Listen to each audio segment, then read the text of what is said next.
تراویح 8 پڑھیں گے یا 20؟ بھائی جہاں 20 ہوتی ہیں وہاں 20 پڑھیں، جہاں 8 ہوتی ہے وہاں 8 پڑھیں. مقصد تراویح میں قرآن سننا ہے. بہتر یہ ہے کہ آپ 8 والی مسجد میں جائیں، وہ ذرا آہستہ بھی پڑھتے ہیں اور وہ 20 والوں کے بعد فارغ ہوتے ہیں، لیکن قرآن سمجھ آتا ہے. یعنی اہل حدیث کی نماز بھی سنت کے مطابق ہے، ان کی قیام اللیل کا جو انداز ہے وہ بھی سنت کے مطابق ہے. تو میری تو کوشش ہوتی ہے کہ میں اہل حدیث کے پیچھے ہی قیام اللیل کروں. لیکن اگر کہیں کوئی اہل حدیث کی مسجد نہیں، آپ حنفیوں کی مسجد میں بھی جاتے ہیں تو 8 پڑھ کے بھاگ نہ جایا کریں. ویسے تو آپ 8 بھی نہ پڑھیں تو شرعی گرفت کوئی نہیں. میں آپ کو ایک مستحب عمل کے پوائنٹ آف ویو سے بات بتا رہا ہوں کہ اصل مقصد قرآن سننا ہے. تو آپ پھر 20 پوری پڑھا کریں وہاں پہ، اس میں کوئی گناہ والی بات نہیں ہے. ابو داؤد میں حدیث ہے، سیدنا طلق ابن علی وہ کہیں گئے ہوئے تھے بعض اصحاب کو ملنے کے لیے، وہاں رات کا وقت شروع ہو گیا تو انہوں نے کہا حضرت آپ آئے ہوئے تو آج قیام آپ کروائیں ہمیں، رمضان کا جو تراویح یا قیام اللیل آپ جسے کہتے ہیں.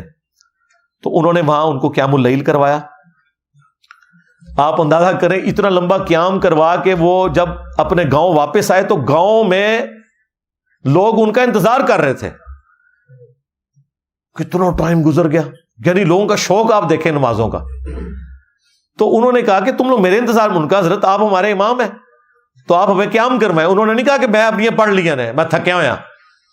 انہوں نے ان کو بھی قیام کروایا. تو میں اہل حدیث کو کہتا ہوں کہ 16 تراویحیں تو انہوں نے پڑھی ہیں نا، 8 ہوتے پڑھ کے ایسے 8 تھے پڑھیاں.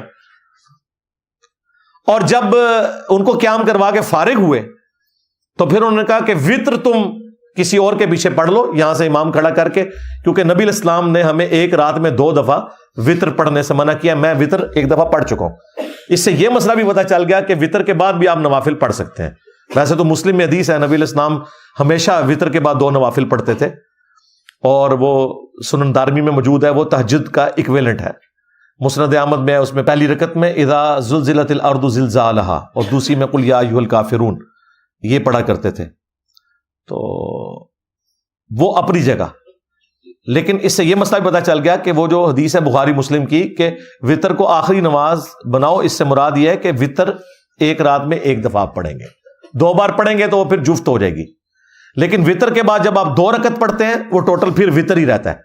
وہ 11 پڑھ کے آئے تھے، 2 پڑھائے انہوں نے 13 ہو گئے، پھر 2 پڑھائے 15 ہو گئے. لیکن اگر دوبارہ وہ 1 یا 3 یا 5 وتر پڑھ لیتے وہ جفت ہو جاتا. اس لیے اس سے کتنے مسائل جو ہے وہ کلیئر ہو گئے. باقی 20 اور 8 تراویح کے اوپر میری تفصیلی ویڈیوز ریکارڈ ہے.